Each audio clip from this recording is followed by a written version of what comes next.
I get asked quite a bit, um, various people, why do you do this? Why do you subject yourself to all this torture and this sort of belittlement that you get from time to time? I get it more than that. Um, I'm selfish because everybody that meant something to me in my life, professional people, personal people, have long ago expired. I'm laughing as a guy in Santa Cruz, nice man, real mensch, who owns a radio station, uh, KSCO, which he affectionately refers to as keeping senior citizens occupied. That's a joke, but he uses that a lot. Anyway, guy named Michael Zorling, MZ. He uses the term when people die, they've expired. So a little comic touch to my beginning. Um, I always wanted to do this. I thought I would be on the other end. I thought I would be more of the subject matter rather than me analyzing the various subjectees. And so I don't do it for friendship. Um, the little waning days that I have left, philosophically speaking, metaphorically speaking, um, I do it because there's a certain factor that um, comes to play. And that has to do with the fact that I genuinely am interested. I watch, I observe, I listen. God only knows if we had something to listen to. And I'm very, very, very, very, very, very, very cynical. Um, and look, myself included, we all have warts. I use that term a lot, warts and blemishes and things like that. I've always said to you guys, my watchers, viewers, that I don't have elaborate graphics. I don't have a pristine background. I don't have the capital to get that. And I'm very self creative, but not electronically speaking. I do the best that I can. And I give you content every day. Sometimes you're not going to like it. Most of the time, you may not like it. Every now and then, I pull off something decent and you watch and you contemplate. Maybe suicide? No, I'm kidding. But, and I'm not going there. I don't mean that to be disturbing.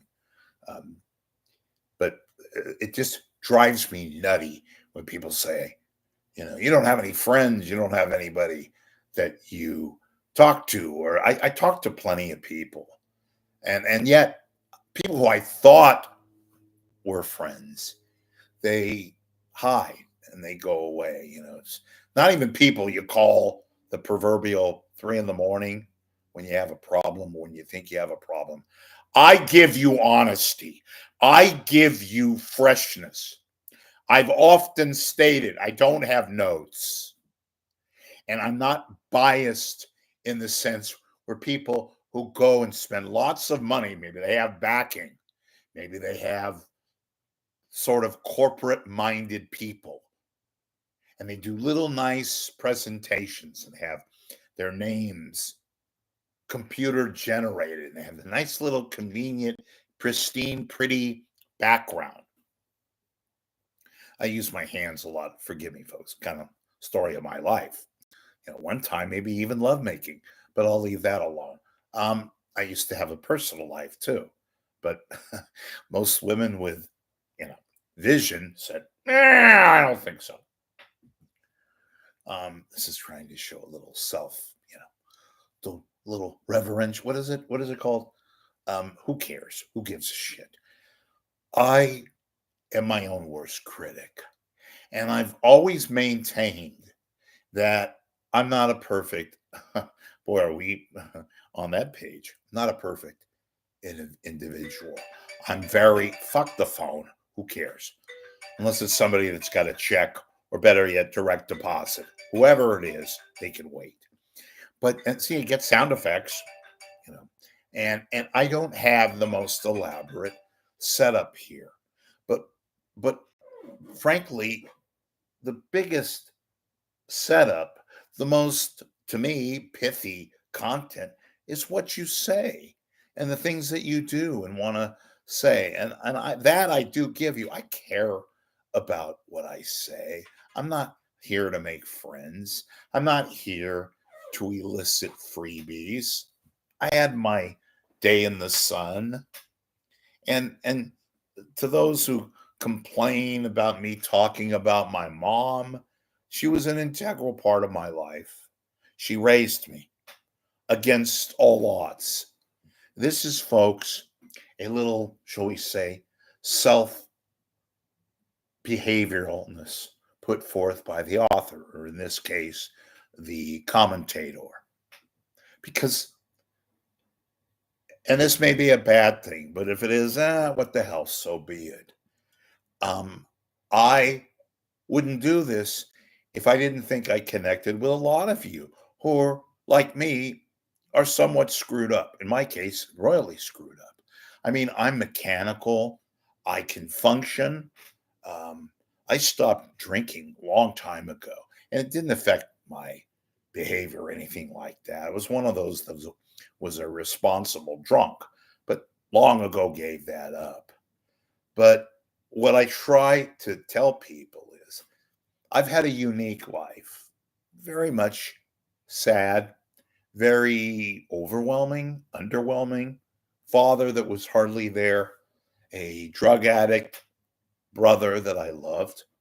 Um, and it's just when you feel pressured, when you feel you have a vice, and I think I speak for a lot of people in this world today. I'm not even talking about the economy. I'm not talking about the stock market or tariffs or any of that stuff. God knows that's put people on an emotional roller coaster. I'm speaking here specifically about me, myself, and moi. And, I lived a healthy part of my life that I was either going to be a talk show host on radio, which I still love radio. Got to have a job in radio. Got paid pretty good money too at K101 way back in 1982. I was 20 years old, walking around with a tape recorder and doing things that I thought I could never do. And here I am. That spoiled me too, because I got to see people and meet people and not celebrity sniff people just because they were celebrities, people that I admired and loved. People like Howard Cosell got to me at a young age. At a hotel, I'll never forget, the Clift in San Francisco in 1981 in November. He was doing the Monday night football game for the Raiders. That was right before they first moved to LA, and I got to meet Cosell. Oh, what a gem. Worth the price of admission. But, you know, I and it all started in the 90s. I lost my dad, and we weren't very close. He wasn't a very good father, but he's your father, right? So you love him, but you don't necessarily like him, right? You've heard that analogy before. And I got to really admire my dad, even though he was not very generous. But he was my dad. I could say, hey, I have a dad. And he passed in 93. And then my brother was just starting, well, he really was earlier, to get fucked up with drugs, not by his own doing. My brother was brilliant and a good looking guy, not like me, even better looking. No, he was a chiseled man. And he just had, like a lot of us, he had demons. And with my brother, it wasn't alcohol, it was more the other stuff. And it was scary. It was scary for my mom. It was scary for me. Yet, and he's been dead now for 20 years, early 2000s, I lost my brother. My mom took it really hard. Who wouldn't, right? You never want to bury your children if you're a father or mother. I've heard that. Boy, is that the case. But that was coming around. And then things started to really go south when I lost my uncle, Duty. That was his name, DeWitt. And not that long afterwards, my aunt, and then, you know, um, my mom. They both died the same day, believe it or not. Her sister, Claire, and my mom. And people said, well, come on, she was 95. You act like, this was not some woman in her 70s or say whatever and all that. And I say, that's a very legit question. Those of you who really care. Um, my mom looks so beautiful. She took her vitamins. She was vigorous. She walked. She was full of life. She was driving, for God's sakes. Didn't care about driving, which is a badge of honor, as some of you people know. You being of that age, your parents, their driver's license is a badge of honor, their personal thing, right? A driver's license. My mom threw it up in the air. She didn't give a damn. But mom passed, and then I lost my cousin just 6 months ago. So right now, I don't have a family. I have one good sister and one kind of chilling sister who doesn't really give a damn, and we've stopped talking. And it's hard. And one of the reasons why I'm doing this soliloquy here, big word, is this time of the year, especially with Easter for you guys, happy Easter, and Passover. I'm not a very religious person. I respect people who have faith, who use it as a means to get by sometimes in life with certain, not just tragedy, triumph too. But it'll all make sense in a second when I get to why I do this. And sometimes I joke. Sometimes I'm not funny.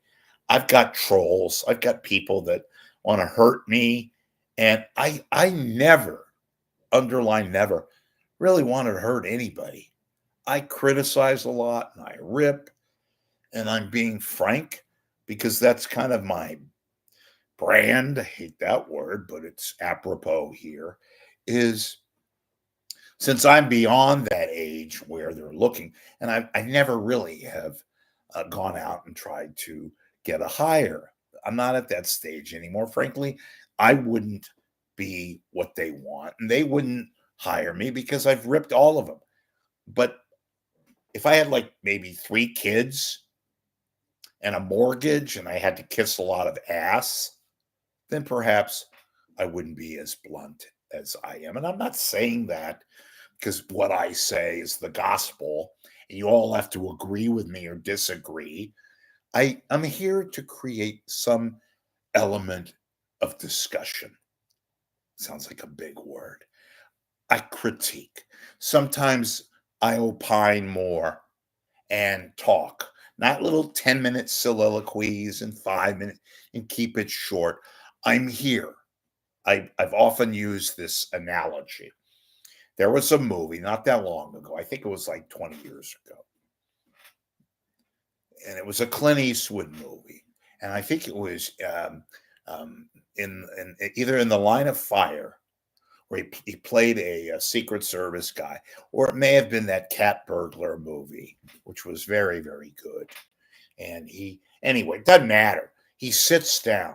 It's a quiet, very simple scene, but it resonated with me. He sits down at the table.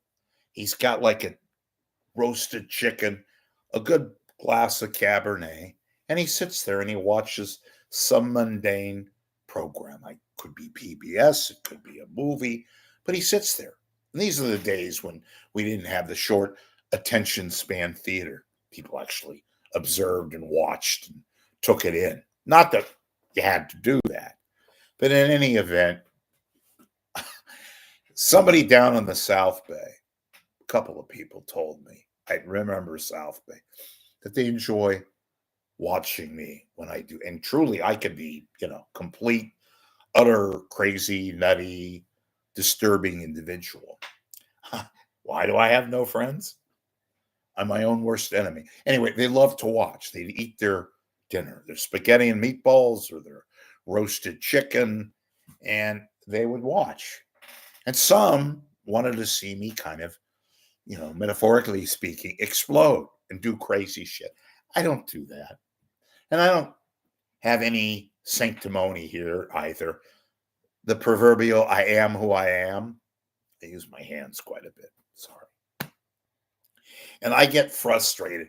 And my anger at what we see these days, not just in the media, but everything, our way of life, our culture, the fact that people have become so cynical, like myself. I'd like to be an optimist. My mother wasn't very optimistic, but she was pleasantly, shall we say, defined in her own reality.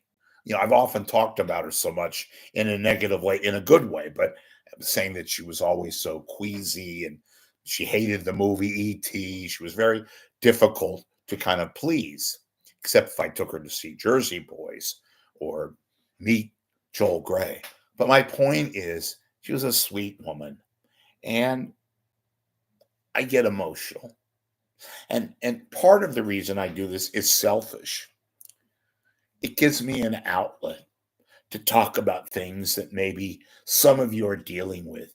I'm not a doctor. I'm not Dr. Phil, or I'm not claiming to be.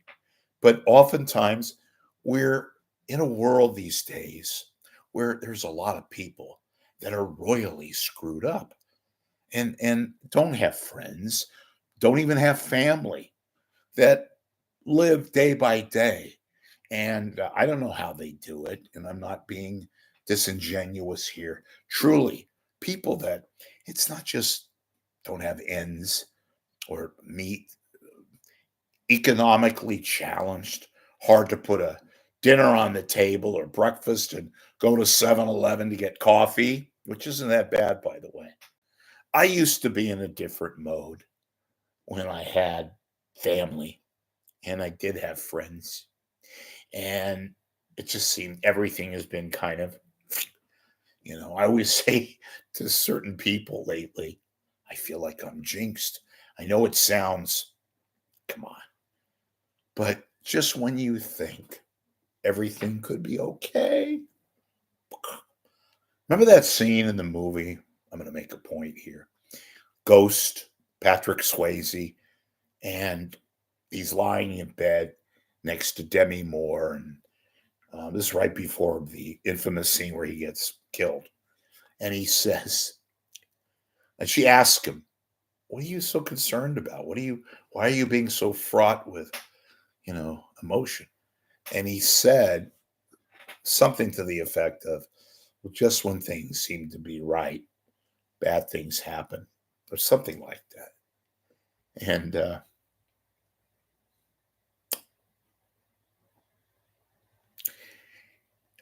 my mom and I, her name was Anne. She had an E on the end of her.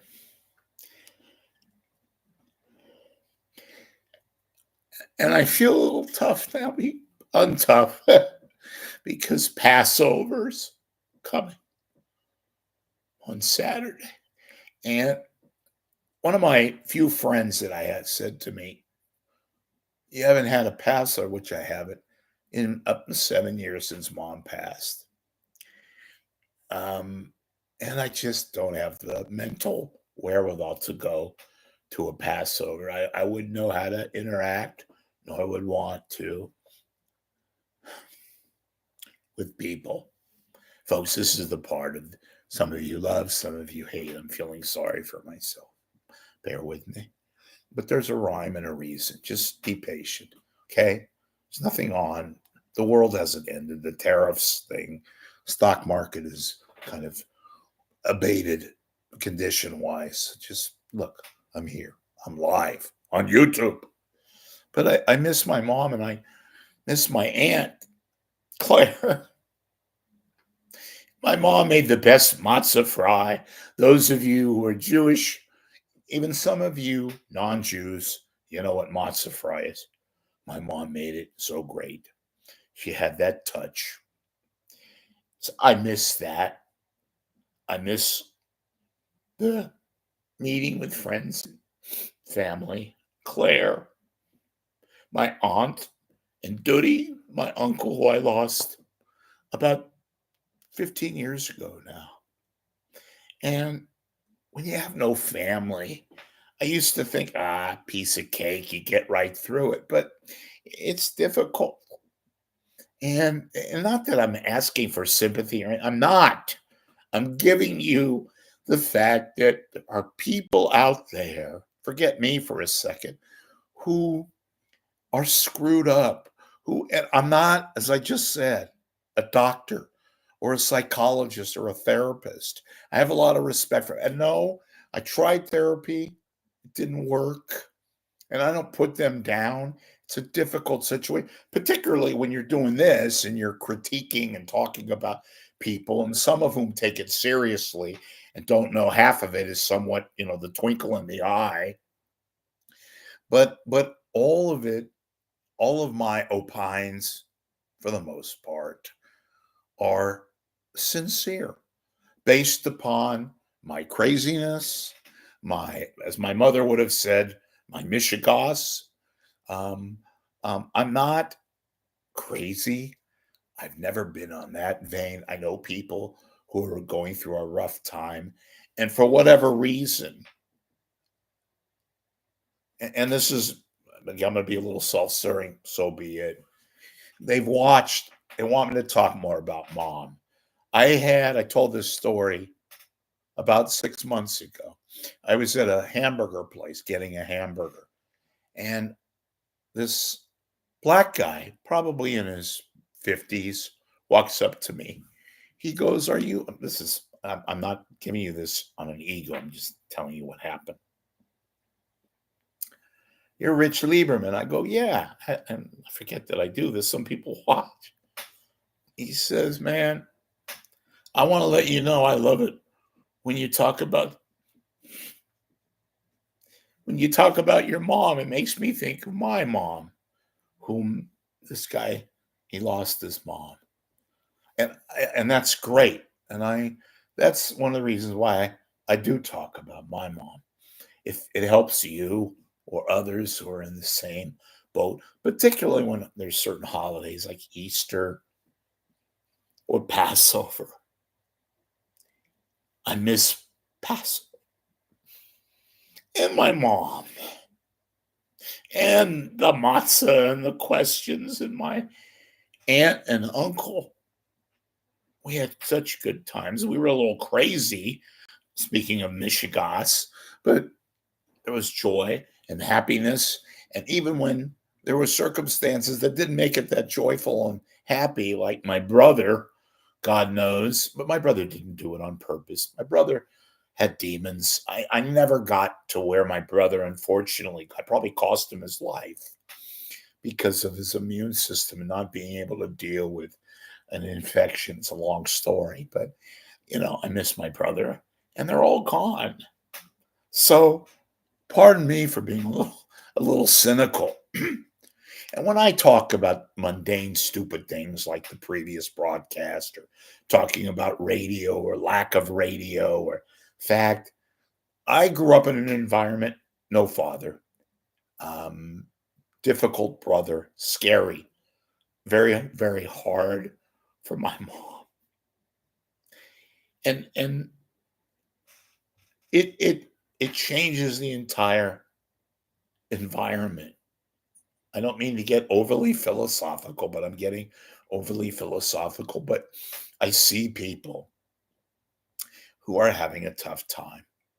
And I'm with you out there. I'm not Mr. Magical. I look like a fucking, as you described it, Uncle Fester. I do impressions to, there's the phone again. I think somebody who knows that I'm on the air trying to mess with me. But my point is, um, I have my good points, and I have my very, very, very, very lousy bad points. I'm the first to admit I'm my own worst enemy. But I know many of you who are in that same boat. You mean well, you have good intentions, and maybe perhaps lousy execution, or you have great execution, but you just don't know how to deal with life. And that's hard.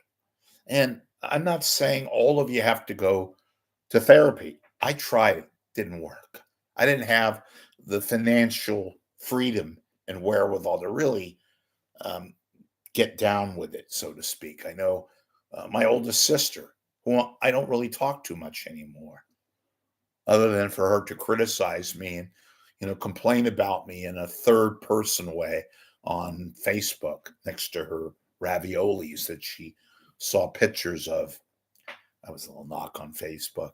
Um, we're all to some degree screwed up. No, seriously. Some of you saying, "Oh, speak for yourself, asshole." Well, okay.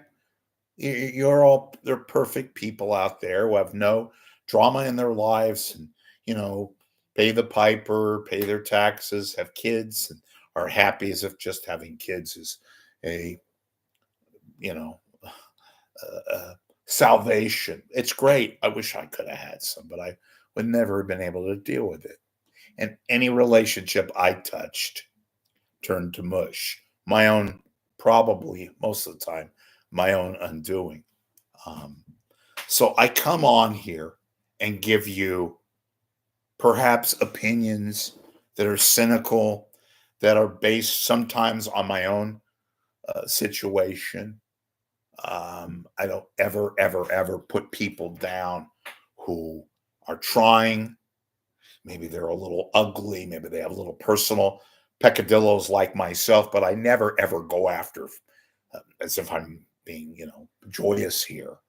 Should be common sense. I don't go after people's kids or family, personal, unless they make it a point to do that on their own.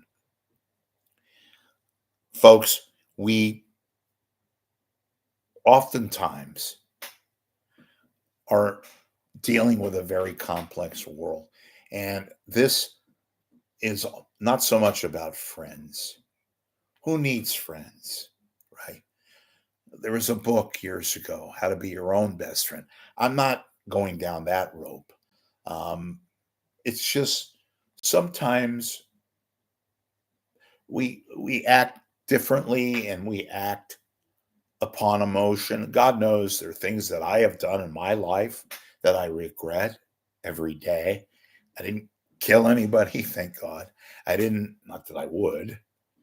Um, I I see the fact that there are so many people overcome with problems and they have spouses, they have boyfriends and girlfriends and all that. And I say stupid things every now and then. I get a little over animated when I see Drek or what I view as Drek.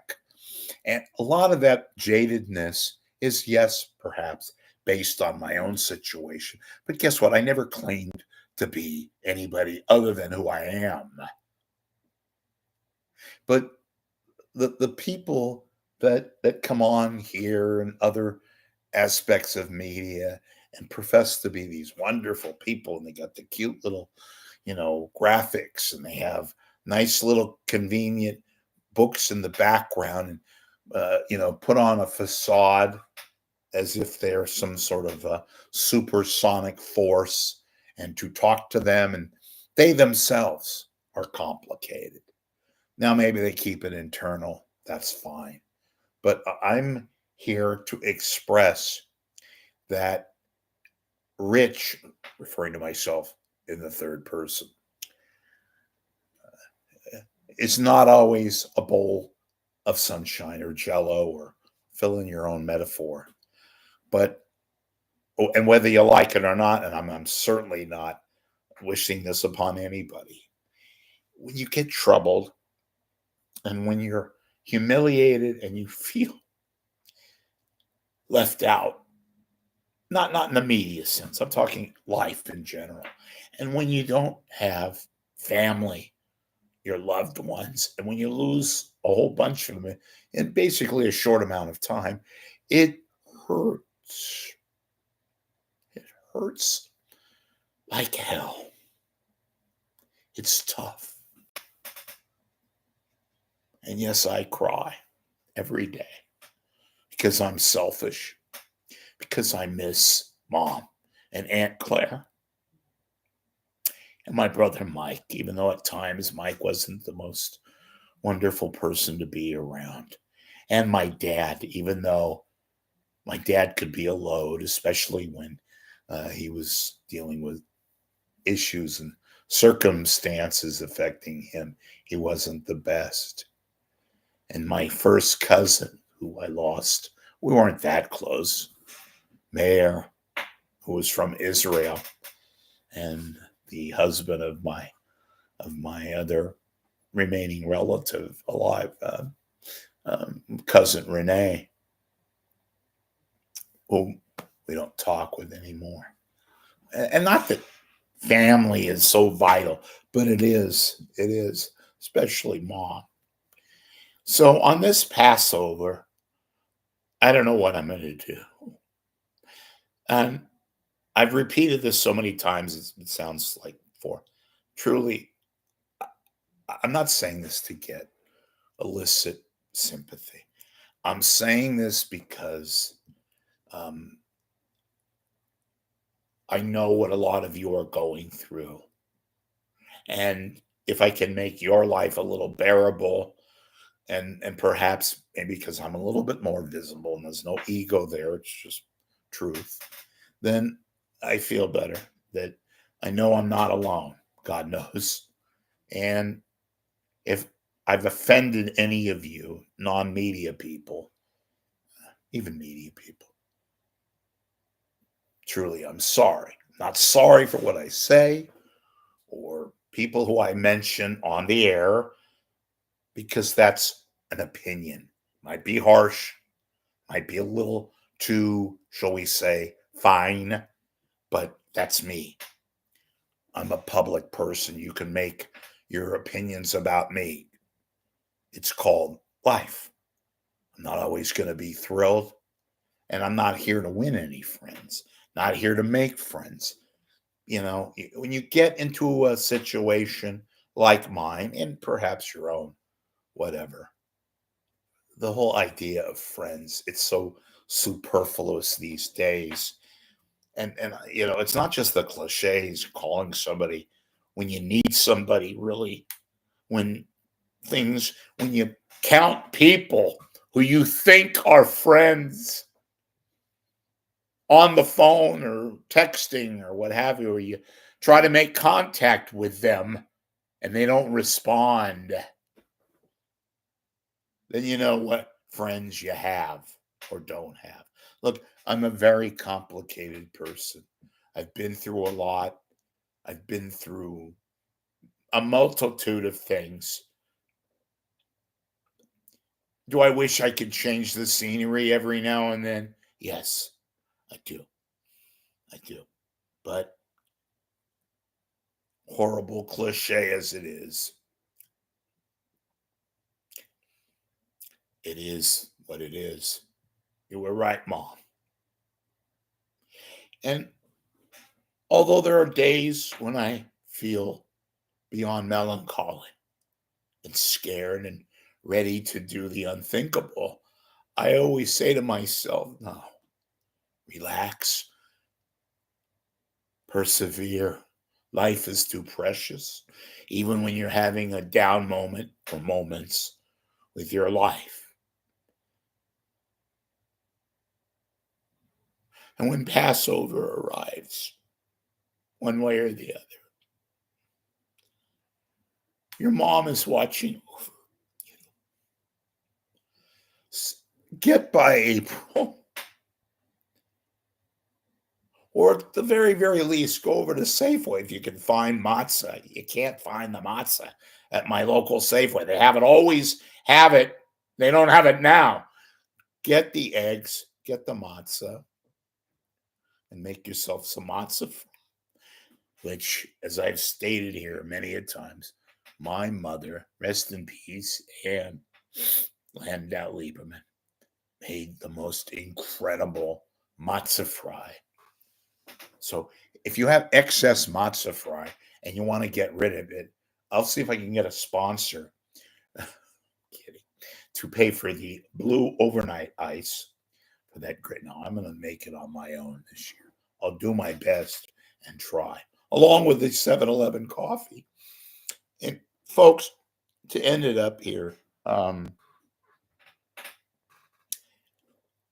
want those of you who are sort of in the doldrums, maybe you're even not in the doldrums, maybe everything is kosher and cool and all that, to let you know, I mean this sincerely, how profoundly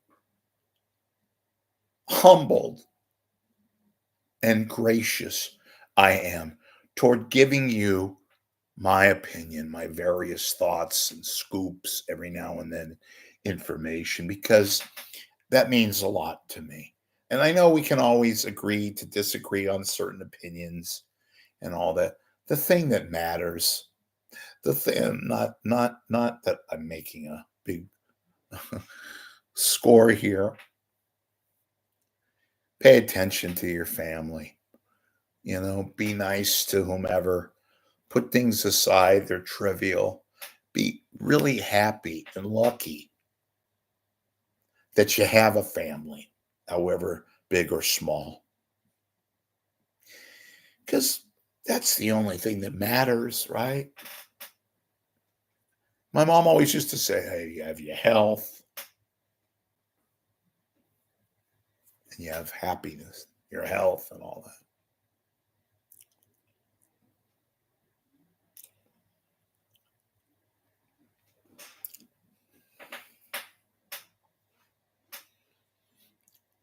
Today, I went to this I wrote about this a year ago or so. God knows why I do this and torture myself. There's a little place in Jack London Square. It's a little diner.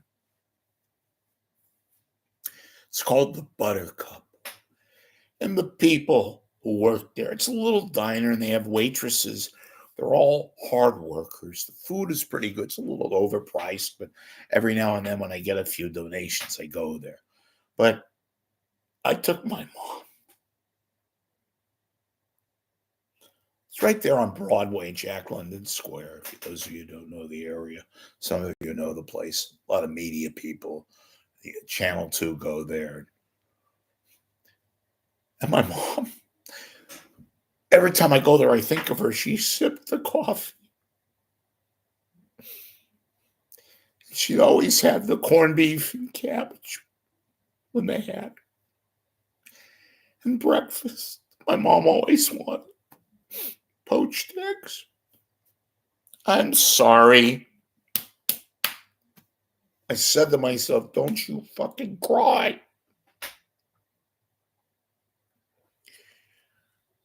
Believe it or not, I go there and I sit there at the counter and I think about my mom and I think about the fact, the way she drank the coffee. She used to sip it in a certain way. And the people are so nice. I'm not giving a plug or anything like that. I didn't pay me anything. I pay all my bills there. I promise. You can investigate. There's no paper trail. I get emotional because little things like that help me deal with my own life. That my mom was so, as your mother probably was if you lost her, lucky to have your mother or father living. It was so fun. It was so, what was great? Not having a million hits on this channel, YouTube. Not being screaming and yelling and having little pretty backdrops. And not performing. This is all from the heart. My mother taking her to breakfast at the Buttercup and allowing her to have a moment of clarity, not having to deal with life as she dealt with her own demons, but in a way in which was less toxic and profound than mine or my brother's. Rest in peace, Michael. And we talked a lot. And we might as well have been in synagogue or church or wherever you go worship your God. She was so cool. She had unique talent to make cringe one time with her old-fashioned virtues and out of the blue screaming and yelling. But she loved us. And I loved being with her because she was so special. She gave me a missive, many a missive, and she was always there. So goddamn right, I miss her. And I feel empty because that's the only truly thing in life that matters. Pay attention to your loved ones. You may hate them, you may despise them, whatever, but they're usually there for you. Whether you're a media person, a garbage man, a lawyer, a ventriloquist, those things count. And not all this shit in life that we have to deal with. And I'm not raising my voice to get special here or offer any kind of definitiveness. I am so goddamn eternally grateful that I had my mom as long as I did. My only regret at the end is they didn't hug her. I didn't know she was in the bad situation that she was. So go ahead, make fun of me, belittle me, call me this, that, a daddy's boy, and make satire of my Jewishness. Call me out. Nothing can hurt me more than losing a loved one. That was my best friend, so it won't work. And those of you that, again, have lost your mom or your dad, brother, sister, I feel for you, I know. But at least you still have some family left. And at least you can enjoy whatever you have. It's more than just a physical person. There's got to be a little bit of cohesiveness. And I get all that. But if we just put aside sometimes the fact, forget the environment, forget we're on this channel. I communicate with you. It's the only way I know how to communicate with you. And I don't do this often. I talk mostly about media and make comments about certain stations and radio stations and belittle certain people who think they're higher and don't know what is truly important in life. And maybe I'm overdoing it. So be it. It's tough. I know a lot of you have told me in your emails and your texts, some of you that went online got my number.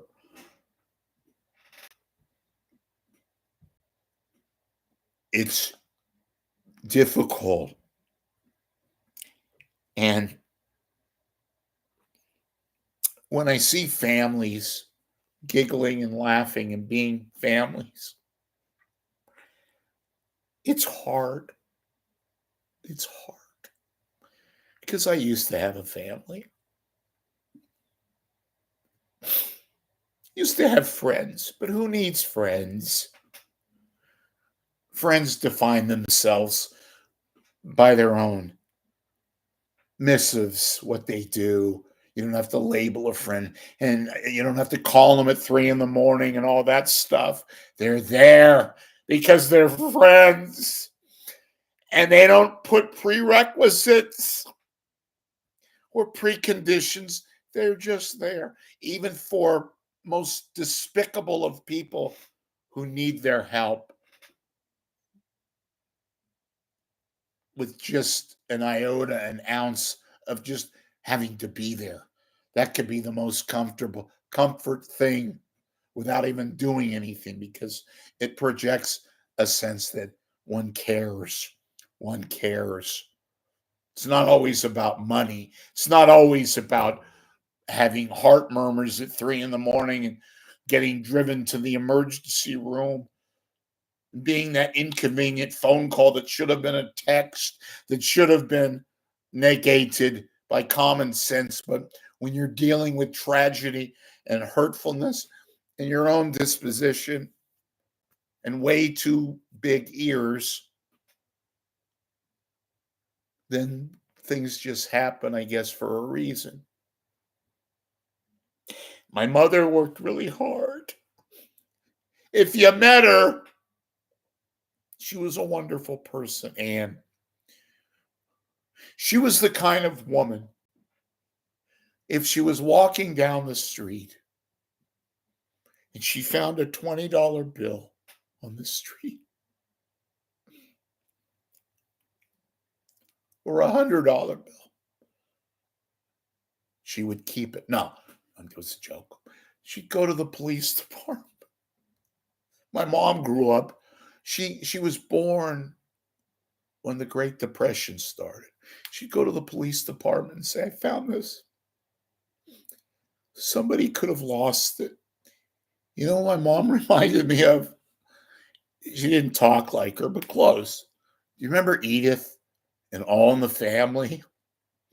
Today, out of pure torture, somebody sent me the theme song with Edith and Archie singing the theme song. Boy, the way Glad Miller played songs that make the heat parade. You know that?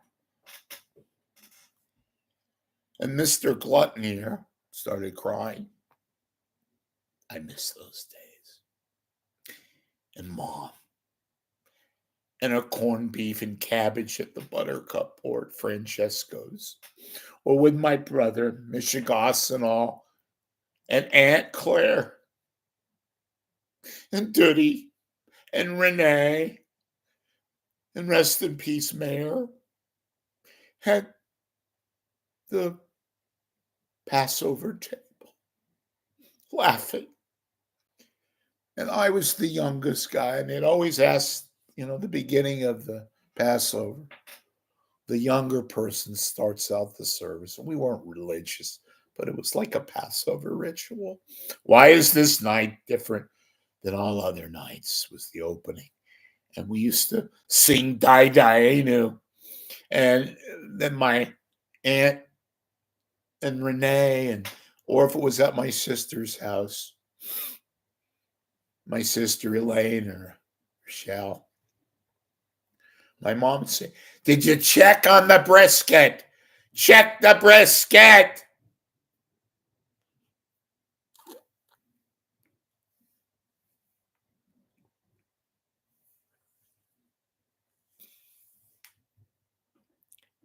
And the brisket was pretty goddamn good. It's a hard meat to cook. I always say this, and I didn't mean again to overdo this as I usually do. But sincerely, profoundly, underlined sincerely, thank you, those of you that have written me. And I know this is not jumping up in joy and doing wonderful things and cartwheels and soliloquies, but I feel it every time this year, at least as long as I'm still here. And it's hard. And again, I know a lot of you out there, a lot, who are not even my friends, but you say things that mean so much to me, most of you. And I appreciate that. I didn't do it or don't do it, present tense, for that affirmation. I do it because it's on my heart. And I know a lot of you are having hard times and loved ones and being alone, whether it's a guy, a woman, husband, wife, girlfriend. The world is screwed up. I hate to be so cynical. And yes, I know for many of you, it's okay. You deal with it. You battle with it. Demons and all. But I wanted to talk about this. It supersedes everything in life. You don't need me to tell you that. And I didn't say it with that kind of obnoxious, egotistical wind that I go through every now and then. I did it because we have vehicles like this today. Thank you, YouTube, for giving me this forum, hopefully, to share my emotions, real emotions, not these little bullshit, what do they call them, emoticons? I get angry, folks, for a variety of reasons. Sometimes I don't know what the hell I'm saying or doing. And I am immensely, for the third time, flawed and heartbroken. And certainly things that I've done in my life that I can't take back. But I want to tell you this, that little things mean a lot. Little things. And I'm not just saying go kiss your mom or dad and tell them that you love them. That's a cliche. Be there. Go have a little lunch, have a little donut at breakfast or whatever. Talk to them and forget this shit that we expose ourselves to, myself included. I don't put myself out there, and I'm being overly philosophical and being a would-be psychologist. No, I'm not. I'm just giving you it from my heart, whatever that exists. There are far more important things in life. Cherish your family or what you view and regard as true friends. And yeah, you can kick me and belittle me and send me shit about how I look like Fester. Thank you. Call me a dirty Jew and say all the terrible things that you say. I know from the heart you really don't mean it, most of you. You're just there reacting and talking. And lastly, this is the Holy Week. I'm seeing a whole bunch of people here, and I haven't been able to read the comments. Let me know. I'm kind of mechanically moronic. Sorry. But I know there's a lot of folks. I'm happy with the response. I didn't do it for that reason. I know Easter is a real big to do, and Passover is the night before. Although I don't know what the hell I'll be doing. Probably watching the History Channel and craving mom's matzah, which, by the way, I didn't need the jam or the sour cream or the applesauce. That was left for the potato latkes. Now Passover. But I truly is not to be sacrilegious. Saccharine. I'm flawed. Enjoy yourselves. Be nice, even when you don't have to be nice. And I'm, God willing, on Formica, or whatever the hell that is.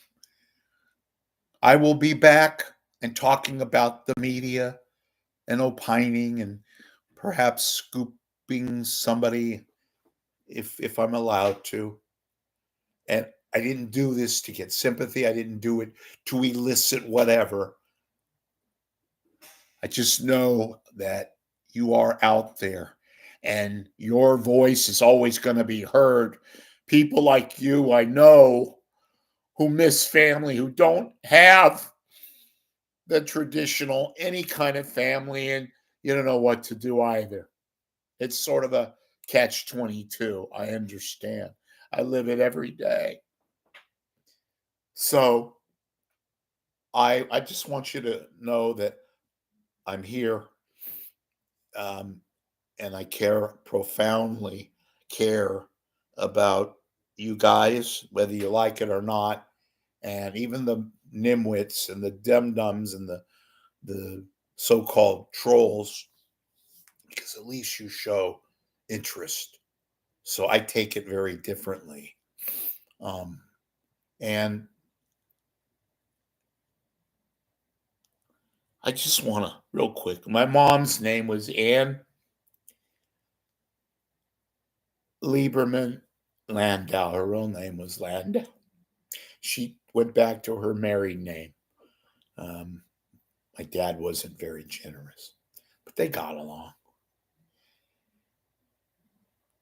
And I want to say, Mom, I love you. I miss you. I miss your wisecracks, your generosity, your matzo fry, your potato latkes.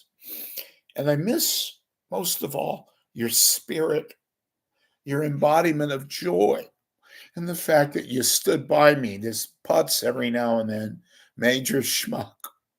who meant good, who had good intentions, didn't always execute right. You stood by me. So, Mom, for that, I really still care about you and love you and rest in peace, my mom, Ann Landau, Landau. And lastly, to all you guys and ladies, thank you for putting up with this a little bit. I hope some of you got something out of it. And those that didn't, well, what did it cost you to get in, right? Happy Passover and happy Easter. God bless all of you.